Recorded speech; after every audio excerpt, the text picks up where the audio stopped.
지금까지 이끌어주는 하나님의 은혜와 또 하나님의 축복이 이 시간 예배하는 우리 모든 성도들에게 여러분의 평생에 임하시기를 주님의 이름으로 축복합니다.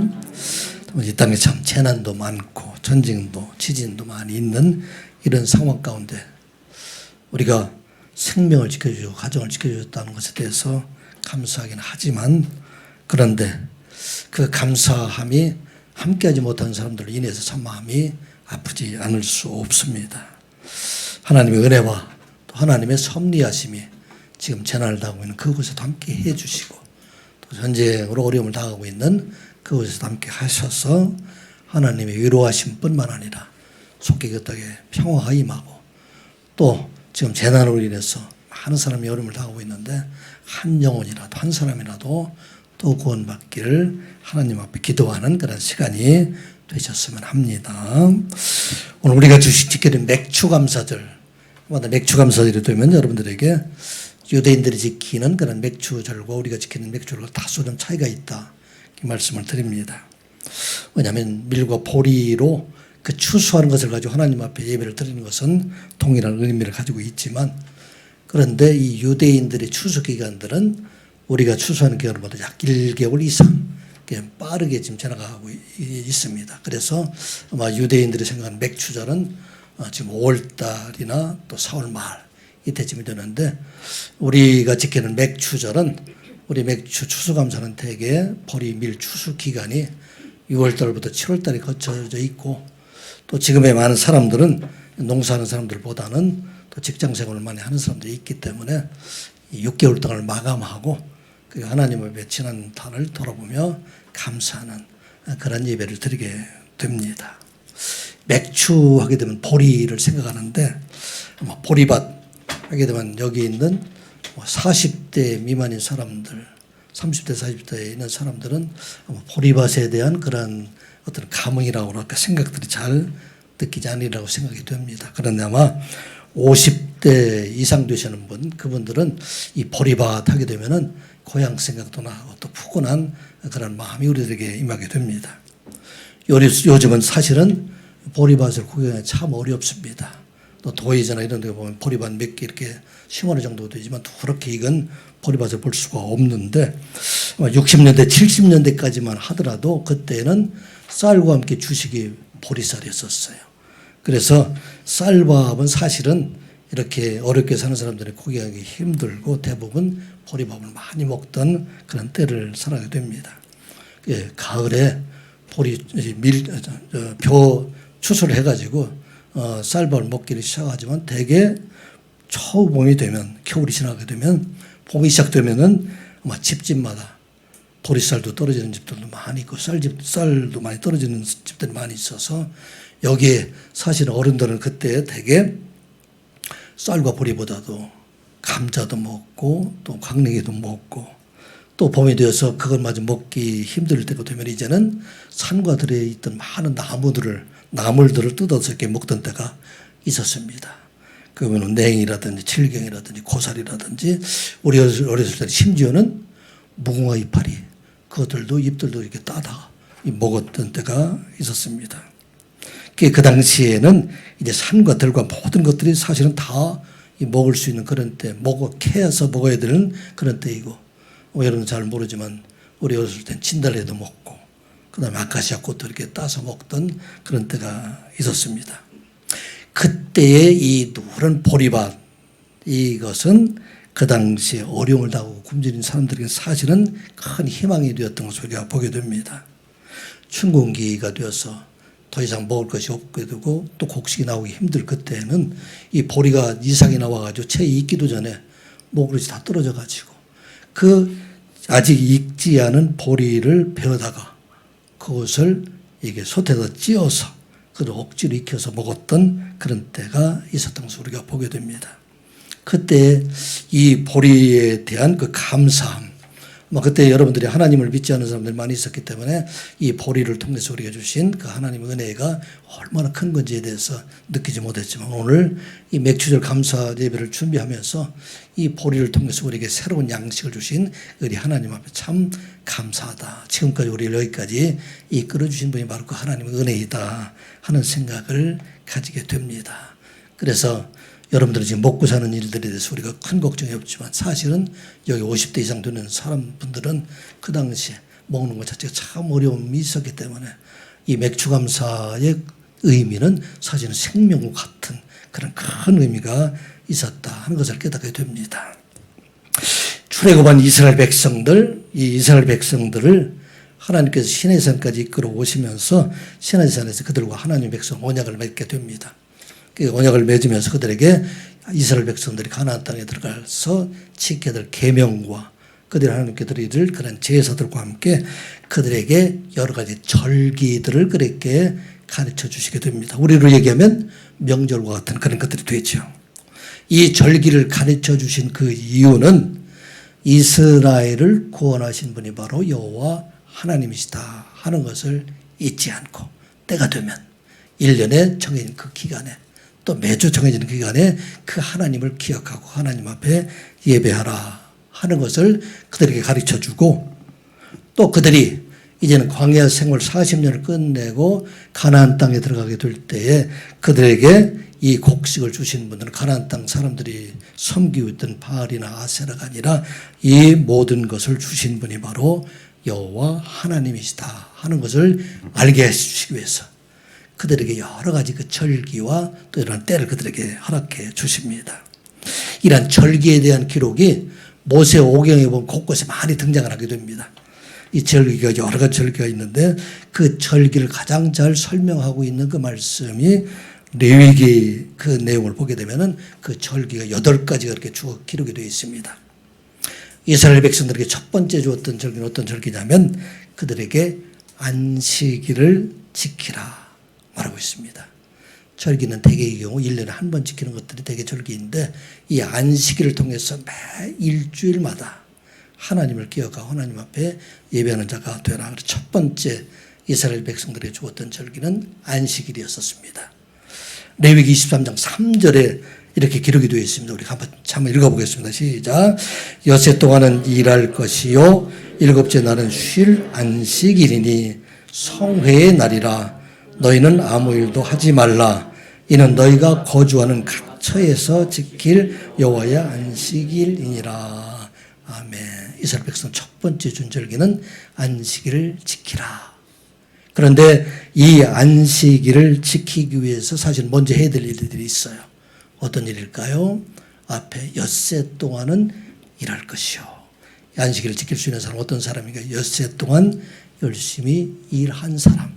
이 사람의 안식일의 의미를 알게 되고 그 안식일을 지키게 될 수 있다. 그리고 일할 수 있게 해주신 그 하나님 앞에 감사함으로 거기 보면 성회의 날이다. 성회라는 것은 하나님께서 불러 모으셔서 그들에게 하나님께 예배하는 날이다. 그런 의미로 지금 말을 하고 있습니다. 그런데 이 성회는 어디에서 열게 되느냐? 그들이 거처하는 그곳에서 하나님 앞에 예배하라. 우리가 거처하는 곳이 바로 이곳. 지금 오늘날로 얘기하면 주일날 하나님 앞에 예배하는 그 예배를 지금 말하고 있습니다. 그래서 일주일마다 너희들이 하나님 앞에 안식일마다 예배하라. 오늘 이 안식일은 오늘날 우리로 말하면 어떤 날이 되지? 바로 주일날이에요. 주일날 하나님 앞에 각처 있는 각 교회, 각 지교에서 하나님 앞에 예배하라 말씀하고 있습니다.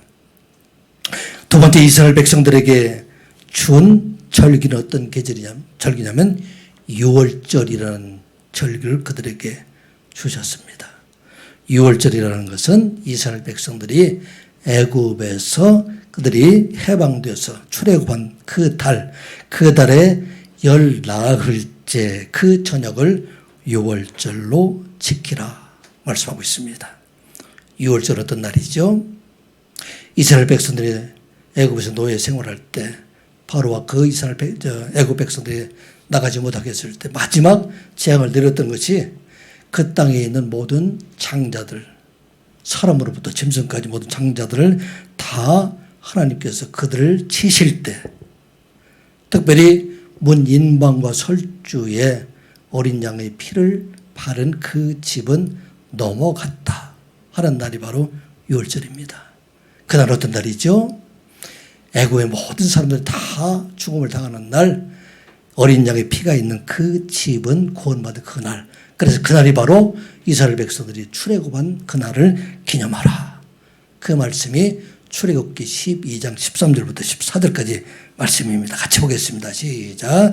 내가 애굽 땅을 칠 때에 그 피가 너희가 사는 집에 있어서 너희에 위하여 표적이 되리라. 내가 피를 볼 때에 너희를 넘어가리니 재앙이 너희에게 내려 멸하지 아니하리라. 여기까지 보겠습니다. 내가 애굽 땅을 칠 때, 애굽의 모든 창자들을 다 멸하게 될 때 그 피, 그 피는 어떤 피예요?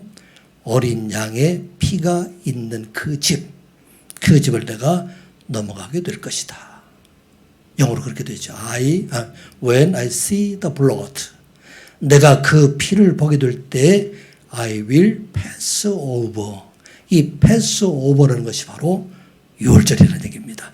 그 피가 있는 그 집을 넘어가서 그들에게 재앙이 내리지 않게 하셨다 하는 것을 말씀하고 있습니다. 이 어린 양, 이 피가 바르기 전에 양 잡게 되는데 그 양 잡는 때가 언제냐? 바로 유월절 첫날, 예수 그리스도께서 십자가에 죽으신 날, 그날이 바로 양 잡는 날, 유월절 첫날이 되게 됩니다. 바로 오늘 우리 모두는 어린 양 되신 예수 그리스도의 피로 유월절 되어서 죽음이 넘어가서 영원한 생명을 얻은 자 되었음을 믿는 저와 여러분들 되시기 바랍니다. 그리고 세 번째 절기는 어떤 절기냐면 무교절이라고 되어 있어요. 무교절이라는 것은 이제 14째 날이 유월절이 되는데 그 다음 날부터 시작을 해서 일주일 동안 무교병을 먹는 날. 이 무교병이라는 것은 누룩이 들어가지 않은 떡이라는 그런 의미가 됩니다. 이스라엘 백성들 광야에 가서 그들이 이제는 음식을 먹게 될 때 만나와 미추라기를 먹게 될 텐데 이와 같이 누룩이 들어가지 않은 떡을 먹는 그 날, 이것을 기념하기 위해서 지금 일주일 동안 그 날을 지키라. 출애굽기 12장 15절부터 16절까지 있는 말씀입니다. 우리 한번 같이 읽어볼까요? 시작. 너희는 이래 동안 무교병을 먹을지니 그 첫날에 누룩을 너희 집에서 제하라. 무릇 첫날부터 일곱째 날까지 유교병을 먹는 자는 이스라엘에서 끊어지리라. 너희에게 첫날은 성회요 일곱째 날도 성회가 되리니 너희는 이 두 날에는 아무 일도 하지 말고 각자의 먹을 것만 갖출 것이니라. 아멘. 이 유교병 먹지 않고 무교병을 먹게 하는 이유는 이스라엘 백성들이 이제 출애굽해서 광야 생활을 기념하며 그 기간 동안 그들을 지켜주시고 40년 동안을 그들을 함께 하신 하나님, 그 하나님을 기억하며 너희들이 무교절을 지켜라. 그렇게 말씀하고 있습니다.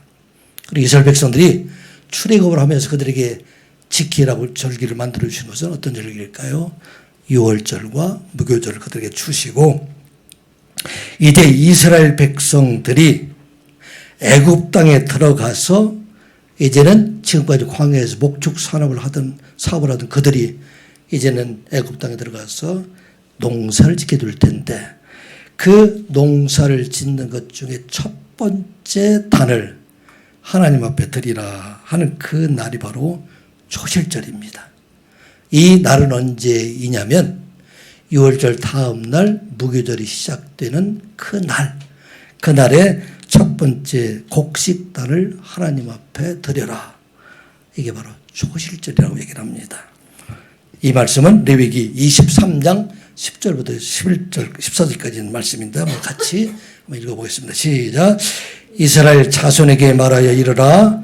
너희는 내가 너희에게 주신 땅에 들어가서 너희의 곡물을 거둘 때에 너희의 곡물의 첫 이삭단을 제사장에게로 가져갈 것이라. 제사장은 너희를 위하여 그 단을 여호와 앞에 기쁘게 받으심이 되도록 흔들되 안식일 이튿날에 흔들 것이요. 아멘. 여기까지만 얘기해 보겠습니다. 이스라엘 백성들이 가나안 땅에 들어가서 농사를 지면 그곳에 첫 번째 곡식을 잇게 되면 그 곡식 땅은 하나님께 드리라. 이스라엘 그 땅은 낮은 곳도 있고 높은 곳도 있고 또 남쪽부터 북쪽까지 있기 때문에 농사지는 그 추수하는 시간들이 상당히 차이가 있어요. 한 달 내지 한 달 반 정도가 되니까. 그래서 그 땅에서 처음 먼저 난 그 곡식 땅을 가지고 누구에게 드려라? 하나님 앞에 드리는데 그때가 언제냐면 바로 무교절 시작하는 날 6월절 다음 날이 되는 거죠. 그래서 안식일 이튿날에 그때 하나님 앞에 흔들어서 드리라 하는 말씀이 됩니다. 그날은 언제일까요? 바로 그 날이 우리 기독교에서는 어떤 날이 되지요? 첫 번째 드린 그 곡식을 가지고 하나님께 드린 날이 바로 예수님께서 부활하신 부활절이에요. 첫 번째 곡식으로 하나님 앞에 드린 것처럼 이와 같이 예수님께서 죽은 자의 첫 열매가 되셔서 하나님 앞에 드림이 되고 이제 그를 믿는 모든 사람도 그와 함께 영원한 생명을 얻게 하신 날, 이 날이 지금 초실절이라고 하는 그 날에 일이 이루어지게 되었다 하는 말씀입니다. 고린도전서 15장 20절부터 21절까지 이렇게 기록이 되어 있어요. 한번 같이 읽어보겠습니다. 시작. 그러나 이제 그리스도께서 죽은 자 가운데서 다시 살아나사 잠자는 자들의 첫 열매가 되셨도다. 아멘. 이 잠자는 자들의 첫 열매와 함께 초실절에 그 땅에서 처음 익은 곡식으로 하나님 앞에 흔들어 드리던 날, 이 날이 바로 부활절이 되고 부활하신 예수 그리스도가 부활의 첫 열매가 된 것처럼 이제 그를 믿는 모든 사람들, 그 사람들도 다 그리스도와 함께 부활에 참여하게 된다 하는 의미가 있는 날, 이 날이 바로 초실절 날이 됩니다. 그리고 그 초실절에 이어지는 절기가 오늘 여러분들이 말씀드리는 맥추절이 됩니다. 맥추절은 여러분들이 들은 얘기 중에서 77절이라는 얘기가 여러분들이 많이 듣게 됐고 또 오순절이라는 이야기도 여러분들이 많이 들었는데 이 세 가지는 동일한 의미예요. 77절이나 맥추절이나 오순절이나 같은 의미의 말이 됩니다. 자, 이 말씀을 우리가 어떻게 볼 수 있냐면 출애굽기 23장 15절부터 17절까지 있는 말씀을 보면 여기 잘 기록이 되어 있습니다. 자, 15절부터 우리 한번 같이 읽어볼까? 시작. 안식일 이튿날 곧 너희가 요제로 곡식단을 가져온 날부터 세어서 7 안식일의 수요를 채우고 여기까지만 보면 안식일 첫 이튿날 초실절에 요제로 드렸다는 얘기는 곡식단을 가지고 하나님의 흔들어 드렸다는 얘기가 하나님 것이다 하는 그런 의미가 됩니다. 그때부터 시작해서 7 안식일을 세어라 그런 얘기가 됩니다. 일주일은 한 안식일 일주일이 되기 때문에 7 안식일을 세게 되면 며칠이 되죠? 49일이 되는데 그 49일 넘어 그 다음 날까지 합해서 16일 날, 자 16절 같이 보겠습니다. 시작. 7 안식일 이튿날까지 합하여 50일을 계수하여 새 소재를 하나님께 드리되 너희의 처소에서 10분의 2 에바로 만든 떡 2개를 가져다가 흔들지니 이는 고운 가루에 누룩을 넣어서 구운 것이요 이는 첫 요제로 여호와께 드리는 것이며. 아멘. 첫 예물을 하나님 앞에 흔들어서 드리고 난 다음에 그 다음에 7 안식일을 지나고 그 7 안식일 다음 날, 그때가 바로 50일이 되는 날인데 그때에 이제 하나님 앞에 예물을 드리되 무교절에는 누룩이 들어가지 않은 무교병을 가지고 예물을 드렸는데 지금 여기에 맥추절에 77절 오순절에 하나님 앞에 예물을 드리는 것은 거기에 누룩을 넣어서 맛있게 만들라는 얘기예요. 그래서 이것을 하나님 앞에 드릴 뿐만 아니라 모든 사람들이 함께 먹고 즐거워하라 하는 것을 말하고 있습니다. 이 날은 유대인들이 말하고 있는 안식일일까요? 아니면 이 오순절 날은 우리 기독교가 지키고 있는 주일날일까요? 이건 바로 주일날이에요. 안식일 다음 날 50일이 되는 날 바로 맥추절이 바로 오늘 그와 같은 날이 된다 하는 것을 말하고 있습니다. 이제 풍성한 날, 이제는 하나님 앞에 은혜로 이제는 모든 사람이 함께 즐거워하고 함께 기뻐하는 날, 이 날이 바로 맥추절이 됩니다.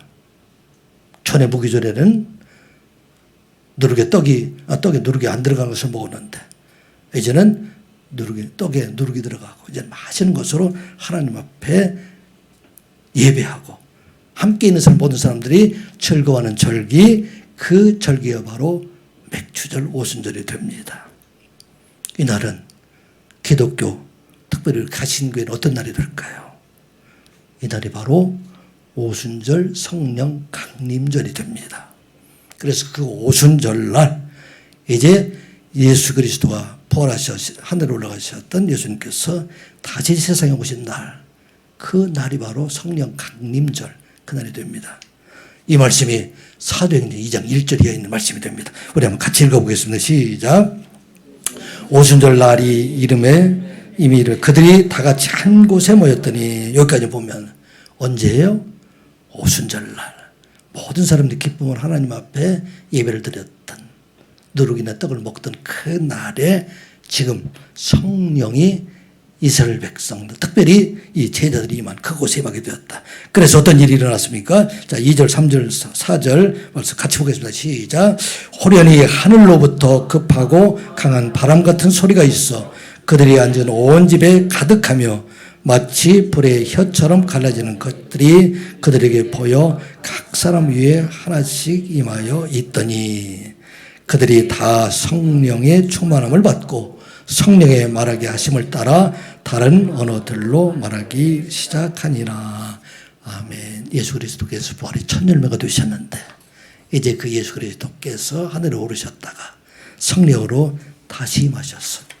이제는 이 성령으로 임하신 것이 바로 교회의 시작이 되고 예루살렘에서 시작된 그 복음이 이제 온 땅에 전해지게 되고 오늘 우리가 그 복음 믿음으로 말미암아 이제는 예수 그리스도가 부활의 첫 열매가 된 것처럼 우리 모두가 부활의 열매가 되어서 이제는 여러분들도 예수님과 같이 영원한 생명의 또 영원한 하나님 나라의 이런 자가 되었음을 믿는 여러분들 되시기 바랍니다. 자, 오늘 절기에 대한 이야기가 그 뒤에도 속주일이라든지 나팔절, 초막절 이 서절기가 있는데 그 절기에 대해서 여러분들에게 이제 다음에 기회가 되는 대로 말씀을 드리고 오늘 이 맥추절은 어떤 의미가 있는가? 이 맥추절의 의미에 대해서 조금 더 함께 나누고 은혜를 나누는 그런 시간이 되었으면 합니다. 이 맥추절을 지키는 것은 어떤 의미가 있느냐면 이 맥추절 지키는 모든 성도들은 우리 일상 하루하루를 하나님 앞에 감사하는 자로 살아가야 한다 하는 것을 말씀하고 있습니다. 오늘 7월 5일 날 하루만 하나님 앞에 예배를 드리고 감사하는 것이 아니라 지금까지 지나온 모든 것들에 대해서 하나님 앞에 감사할 뿐만 아니라 또 앞으로 남은 기간 6개월 동안 살아가는 모든 날 동안 하루하루를 다 하나님 앞에 감사하는 자가 되라 하는 것을 말씀하고 있습니다. 이 말씀이 바로 9절부터 10절을 통해서 우리에게 가르쳐 주신 말씀입니다. 같이 한번 읽어보겠습니다. 시작. 7주를 셀지니 곡식의 낫을 대는 첫날부터 7주를 세어 내 하나님 여호와 앞에 77절을 지키되 내 하나님 여호와께서 내게 복을 주신 대로 내 힘을 헤아려 차원하는 예물을 드리고. 아멘. 이스라엘 백성들이 첫 번째 곡식달을 하나님 앞에 흔들어 드린 날 언제라고 했죠? 초실절, 무교절 첫날이 되겠죠. 그때 곡식달을 하나님 앞에 흔들어 드린 그 날부터 하루하루를 헤아리면서 하나님 앞에 기도하고 하나님께 간구하는 자가 되어라. 그렇게 말씀하고 있습니다. 이스라엘 백성들이 곡식 처음 타는 어디에서 가져왔는가? 이스라엘 백성들이 미슈나라는 곳에 의하면 갈릴리 호수의 북쪽에 있는 게네사렛이라는 땅에서 첫 번째 곡식을 가져왔다고 합니다. 그러니까 그 땅에서 제일 먼저 곡식이 익었던 거예요. 그 뒤로부터 이제는 지역에 따라 점점 익어가는 게 되는데 그 기간이 한 달 이상 이렇게 걸리게 되는데 그래서 그 가지고 온 곡식단의 이름이 히브리어로 오메르라고 그래요. 오메르. 그래서 이 사람들이 하루를 지나간 날을 세면 오메로 하루, 오늘 하루도 하나님께서 우리를 지키시고 우리 하나님께서 우리를 인도해 주신 하나님에 감사한다. 그렇게 하루를 넘겨. 그 다음날이 되면 오메르 이틀. 그렇게 몇 번까지 세라고 그랬죠? 오메르 49까지 그렇게 하루하루를 세어가라 말하고 있습니다. 하루하루를 잊어버리지 말고 그 하루하루를 이끌어주신 하나님 앞에 감사하는 자가 되라. 그렇게 말씀하고 있습니다. 이스라엘 백성들이 49일 하루하루 세어간다는 얘기를 듣다 보니까 전에도 한번 제가 말씀드렸는지 모르지만 제가 67년도에 시골에서 중학교에 입학을 해가지고 14살 때 부모를 떠나고 또 친구들을 떠나서 서울에 올라와서 공부를 시작한 때가 있었어요. 그런데 갑자기 함께 놀던 친구들도 뒤로 하고 엄마 아버지도 볼 수가 없으니까 너무 시골에 가고 싶고 엄마 아버지가 보고 싶어가지고 그래서 7월 25일 그때 방학을 했는데 7월 25일 날부터 시작을 해서 거꾸로 숫자를 매겼어요. 7월 25일 날은 1, 7월 24일은 2, 거꾸로 이렇게 매겨가지고 오늘 딱 일어나 보니까 이 아침에 깨면 일어나서부터 먼저 달력을 봤어요. 오늘 49일 남았다. 또 그 다음날 일어나가지고 48일 남았고 그렇게 하루하루를 세웠던 그 생각이 나요. 이스라엘 백성들은 그와 같이 살았던 것 같아요. 오늘 하루도 하나님께서 지켜주셨구나. 또 이제 오메르 49 가기 위해서는 이제는 앞으로 이제 30일 남았다. 왜 이들이 그렇게 애타게 하루하루를 세웠을까 생각해 봅니다. 왜냐하면 이 팔레스타인 땅에서는 이 곡식이나 과일의 열매를 맺는 데에는 바람과 비의 영향도 크게 좌우하고 있기 때문에 그래서 바람의 방향이 어떻게 부느냐에 따라서 이 사람들의 곡식 농사들이 완전히 달라지게 되기 때문에 하루하루를 일어나서 하나님 앞에 오늘도 하나님께 좋은 바람을 주시고 좋은 기를 주셔서 우리 곡식들이 잘 익어가게 해 주십시오.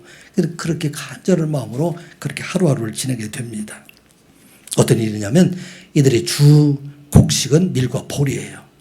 이 밀과 보리는 아까 말씀드린 처음 초실절에 익은 것부터 시작을 해서 이제 점차 익어가고 있기 때문에 이들이 이제는 바람이 북서풍 쪽에서 불어야 그래 차가운 그 북서풍에서 그 안에 있는 열매들이 잘 맺어가고 또 견실한 그런 일만 될 수 있는데 그런데 반대로 이곳에는 이 여러 가지 과일나무들이 있는데 여러분 아는 것처럼 포도나무라든지 무화과라든지 석류라든지 대추하자 이런 것들은 남동풍이 불어야 돼요. 그러니까 밀과 보리 농사를 잘하기 위해서는 북서풍이 불어야 되고 또 과일을 잘 짓기 위해서 남동풍이 불어야 되는데 이 바람 방향이 거꾸로 불어야 된다는 얘기입니다. 그러니까 이 이야기는 어떻게 부느냐에 따라서 밀보리가 농사가 어려울 수도 있고 과일 농사가 어려우고 있기 때문에 그런데 이상적인 바람의 형태는 이 77절 7안식일 중에서 첫 번째 일주일은 북서풍이 불고 나머지 6주일은 남동풍이 불어야 그래 곡식도 잘 익고 과일들을 잘 익게 된다고 얘기를 합니다. 그렇기 때문에 매일 하루아침 일어나면서 오메르 하루 오메르 이틀 하면서 누구를 생각하겠어요? 하나님을 생각하고 하나님 앞에 기도하고 그렇게 하나님 앞에 날마다 예배하는 자의 삶을 살아가는 것. 그래서 마침내 49일이 채워지게 되면 지난 49일 동안 하나님의 은혜로 곡식을 잘 거두어드리게 되고 열매를 맺게 주신 하나님 앞에 감사하며 그 은혜를 감사하는 의미로 하나님 앞에 나가서 맥주절 감사 예배를 드리게 되었다. 그렇게 오늘 우리에게 가르쳐준 말씀입니다. 바람이 그들이 원하는 대로 불었을까요? 아마도 불지 않았을 거예요. 어떤 데는 북서풍 불어야 되는 남동풍이 불고 남동풍이 불어야 되는 북서풍이 불고 이런 일들로 마음이 주말이지만 그런데 그때도 우리 하나님께서 지켜주시고 하나님 함께해 주시고 그걸 바라며 그렇게 하나님 앞에 간절한 마음으로 기도하며 살았던 것 이게 바로 초실절 지키는 맥주절 지키는 그들의 마음입니다. 이 시간 예배하는 우리 모든 성도들도 그와 같은 삶을 살아가야 합니다. 아침에 일어나서 오늘 하루를 주신 우리 하나님 앞에 감사하고 오늘 하루 동안 하나님께서 주신 그 은혜대로 내가 있는 그곳에서 열심히 일하며 또 이 모든 것을 거둬들일 수 있게 해준 그 하나님께 기도함으로 시작하고 하루를 마감할 때 오늘 하루 동안을 지켜준 그 하나님 앞에 감사하며 그 하나님을 찬양함으로 하루를 마감하는 그런 삶을 살아가는 것, 이게 바로 맥주절을 지내는 우리들의 마음이 됩니다. 다윗이 사울 왕에 쫓겨서 10여 년 이상 광야 생활할 때 아마도 그 하루하루가 하나님께 지켜주시지 아니하면 살 수 없는 그런 날이었을 것입니다. 그래서 이 다윗은 광야 생활 10여 년 동안 하면서 날마다 하나님 앞에 기도를 시작을 합니다. 그 기도를 시작하는 날이 시편 5장 3절부터 8절에 있는 말씀입니다. 우리 한번 읽어볼까? 시작. 여호와여, 아침에 주께서 나의 소리를 들으시리니 아침에 내가 주께 기도하고 바라리이다. 여호와여, 나의 원수들로 말미암아 주의 의로 나를 인도하시고 주의 길을 내 목전에 곧게 하소서. 아멘. 아침에 일어나면서도 하나님 앞 기도를 합니다. 어떤 기도를 할까요? 8절에 보면 나의 원수들로 말미암아 나를 죽이려고 따라온다 할지라도 내가 간 모든 길을 주께서 인도하여 주시고 주의 길을 내 목전에서 걷게 하셔서 생명을 지켜주시옵소서. 그렇게 하나님 앞에 간절한 마음으로 기도하고 하루를 마감하면서 어떤 기도를 했을까요? 시편 4절부터 8절까지의 말씀을 같이 보겠습니다. 내가 평안히 눕고 자기도 하리니 나의 안전히 살게 하시는 이는 오직 여호와시니이다. 아멘. 다윗이 하루를 마감하면서 오늘도 지켜주신 그 하나님 앞에 감사함으로 기도하는 그런 삶을 살았던 것을 보게 됩니다. 오늘도 우리가 찬양으로 드렸죠. 매일매일 하루하루 모든 것들이 다 하나님의 은혜이다 하는 것을 고백하는 삶, 이게 맥주절 감사를 드리는 우리들의 마음이 되어야 할 것입니다. 장영희 교수는 분, 이제 이분은 돌아간 지가 오래됐지만 서강대 영문학 교수로 있던 분인데 그분이 암투병 중에 기록했던 수필집에 살아온 기적과 살아갈 기적에 대한 그런 글을 쓴 적이 있습니다. 장영희 교수가 척추암에 선고를 받고 2년 동안 병원에 있으면서 24번의 항암 치료를 받으면서 많은 고통 중에 이렇게 살아가던 때 그때 기록한 그런 글이 이런 글이 있었어요. 그때 안에 있었을 때 그의 삶 속에 바깥의 모든 일들 움직였던 그동안에 무의미하게 생각했던 모든 것이 다 기적과 같은 일들이었고 다 은혜였다. 그렇게 고백을 합니다. 자리에 누워있는데 세브란스 병원에 입원했던 것 같아요.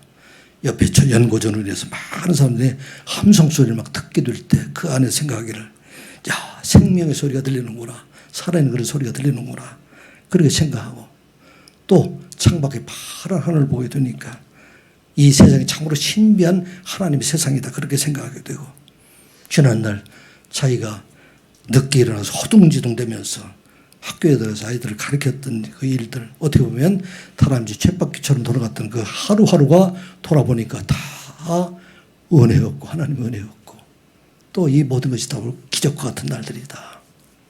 마음껏 먹고 있는 것도 어떻게 보면 대소변을 시원하게 할 수 있는 이 모든 것들 다 하나님의 은혜이다. 그렇게 고백한 글이 있습니다. 사랑하는 성도 여러분, 지난 6개월 우리가 돌아보면 은혜가 아닌 것이 어디 있습니까? 모든 것이 다 하나님의 은혜이다. 그래서 깨닫게 됩니다. 이 시간 예배할 수 있는 것도 다 하나님의 은혜이고, 여러분들 직장에 나가서 일하게 되는 건 모든 것도 하나님이 은혜이고, 가정에 있는 모든 것들, 또 근심 걱정할 수 있는 일들을 만들어주신 그 하나님께도 다 은혜이다. 왜 그럴까요? 우리 하나님께서 이 모든 걸 다 합력해서 마침내 선한 것을 주신 하나님, 마침내 구원을 이루어주신 분이 바로 우리 하나님이시다 생각하고, 이 모든 생각할 때 이 모든 것이 다 감사 은혜가 될 수 있다. 이게 맥주절의 참 의미입니다. 이스라엘 백성의 49일을 하루하루 헤아린 것처럼 여러분들의 삶 속에 앞으로 남은 기간들, 평생의 삶 동안 하루하루를 헤아리며 하나님 앞에 감사하는 자로 살아가는 저와 여러분들 되시기를 주님의 이름으로 축복합니다. 또 이 맥주절의 의미는 어떤 의미가 될까? 이것은 하나님께 주신 그 은혜를 모든 사람들, 특별히 어려운 이웃에게 나누어주는 삶을 살아가라 하는 것이 바로 맥주절의 가르침입니다. 우리를 성도로 부르셔서 우리에게 많은 축복을 주시는 것은 우리 많은 지혜와 지식을 주시는 것은 이 모든 것을 통해서 나에게 맡겨진 많은 사람들에게 그들을 섬기고 그들을 사랑하는 자로 살아가라. 이 말씀이 바로 11절과 12절에 있는 말씀입니다. 같이 보겠습니다. 시작. 너와 네 자녀와 노비와 네 성중에 있는 레위인과 및 너희 중에 있는 객과 고아와 과부가 함께 네 하나님 여호와께서 자기 이름을 두시려고 택하신 곳에서 네 하나님 여호와 앞에서 즐거워할지니라. 너는 애굽에서 종되었던 것을 기억하고 이 규례를 지켜 행할지니라. 아멘. 내가 이제 7절이 되게 되면 내가 이제 소재 재물을 가지고 누르게 들어가는 그 떡과 이것을 가지고 어디로 가느냐. 예루살렘에 있는 중앙 성소를 가되 누구와 함께 가느냐. 오늘 11절을 보면 너도 가고 내 자녀도 가고 내 자녀들 뿐만 아니라 누구도 가라. 노비도 데리고 가고 레위야 또 내 중에 있는 객과 고아와 모든 사람들 이 사람들과 함께 가서 그곳에 가서 기뻐하라. 너희들이 잊지 말아야 될 것은 이 모든 것을 주신 분이 바로 종되었던 애굽 땅들을 이끌어 주신 여호와 하나님이시다. 그래서 내가 종되었던 그들을 돌아보며 이제는 내가 가지고 있는 모든 것들 아무것도 없을 때도 하나님께 보호하셨는데 이제 내가 이 모든 걸 가지고 많은 사람들 이웃을 이제 도와주는 섬기는 자가 되라 말씀하고 있습니다. 레위기 말씀을 보게 되면은 맥주절 절기에 대한 설명을 레위기 23장 15절부터 21절까지 하고 그 다음에 나팔절에 대한 소개가 23장 23절부터 기록이 되어 있는데 그 중간에 23장 22절에 우리가 이해하기 어려운 그런 말씀이 그 안에 들어가 있어요. 어떤 말씀이 들어가 있느냐면 레위기 23장 22절에 이렇게 기록이 되어 있어요. 한번 같이 읽어보겠습니다. 시작. 너희 땅에 곡물을 벨 때에 반 모퉁이까지 다 베지 말며 떨어진 것을 줍지 말고 그것을 가난한 자와 거류민을 위하여 남겨두라. 나는 너의 하나님 여호와이니라. 아멘. 이스라엘에서 추수할 때 다 베지 말고 반 모퉁이 그대로 남겨두라. 그리고 이삭이 떨어지게 되면 그것을 거두지 말고 그것을 그냥 남겨두라 말하고 있습니다. 누구에게 주기 위해서? 그 땅에는 가난한 사람들, 그 땅에는 거류민들을 위해서 또 가난하고 거류민뿐만 아니라 이 땅에 있는 새와 짐승들 모든 것들이 함께 먹을 수 있도록 그렇게 남겨두라. 이게 맥주절의 가르침입니다. 맥주절의 의미라는 것은 바로 다 거둬들이지 아니하고 주신 것을 흩어서 많은 사람과 함께 먹게 하라 말씀하고 있습니다. 이 일을 잘 실행했던 사람이 누가 있었죠? 나오미와 룻이 베들레헴에 돌아왔을 때 그때 보아스의 이야기가 똑같은 얘기입니다. 보아스가 나오미와 룻을 생각해서 곡식단에 뽑아 버려가면서 그들에게 주어라. 그에게 룻기 2장 15절부터 16절의 말씀입니다. 같이 보겠습니다. 시작. 룻이 이삭을 주우러 일어날 때에 보아스가 자기 소년들에게 명령하여 이르되 그에게 곡식단 사이에서 줍게 하고 책망하지 말며 또 그를 위하여 곡식다발에서 조금씩 뽑아 버려서 그에게 줍게 하고 꾸짖지 말라 하니라. 아멘. 이게 바로 보리 추수할 때예요. 맥주를 즐기기 차례예요. 그래서 이와 같이 맥주를 즐기는 사람들은 내 것을 다 거둬들이는 것이 아니라 주은 것 중에서 고퉁이 묘퉁이는 것을 베지 말고 또 뽑아버려서 어렵고 가난한 모든 사람들을 도와주라. 이게 바로 맥주절 감사 예물의 의미입니다. 우리 선한이웃교회에서는 모든 절기 예물을 다 선교와 이웃으로 돕는 일에 사용되는 이유가 바로 그 이유입니다. 우리에게 주신 것 우리만 먹고 배부르는 것이 아니라 이 모든 것을 통해서 이 지역에 있는 많은 사람들을 섬기고 또 온 땅에 나가서 지금 복음을 전하는 사람들 그 사람을 도움으로 인해서 많은 온 세상 사람 우리 활동 범위가 이 지역을 넘어서 온 땅에 있는 많은 사람을 돕는 그런 교회 그런 성도가 되어야 되겠다. 이게 바로 맥주절에 참 의미가 있다. 그런 것을 우리가 기억해야 할 것입니다. 오늘도 우리에게 건강을 주셔서 일주일 동안 또 우리의 삶을 살아오기 위해서 하나님 앞에 날마다 감사할 뿐만 아니라 하나님께 주신 그 은혜로 이제는 어려운 이웃들을 다 섬김을 통해서 이 땅에 있는 모든 사람들, 특별히 우리 하나님께 기뻐하시는 사람 어떤 사람일까요? 고아는 하나님의 고아의 아버지가 하나님이 되시고 과부의 재판장이 바로 과부의 재판장이 하나님이 되시다고 말씀하셨습니다. 가장 기뻐하실 분은 바로 하나님이시다. 우리가 생각하고 날마다 우리 이런 삶을 살아감으로 참 맥주제를 지키는 삶, 많은 사람들의 생명길로 인도하는 일에 쓰임받는 여러분들 되시기를 주님의 이름으로 축복합니다. 기도하겠습니다. 아버지 하나님, 오늘도 하나님 말씀을 듣게 하여 주시니 감사드리옵나이다. 돌아보면 우리 모든 삶이 하나님의 은혜임을 깨닫게 하여 주심도 감사드리옵나이다.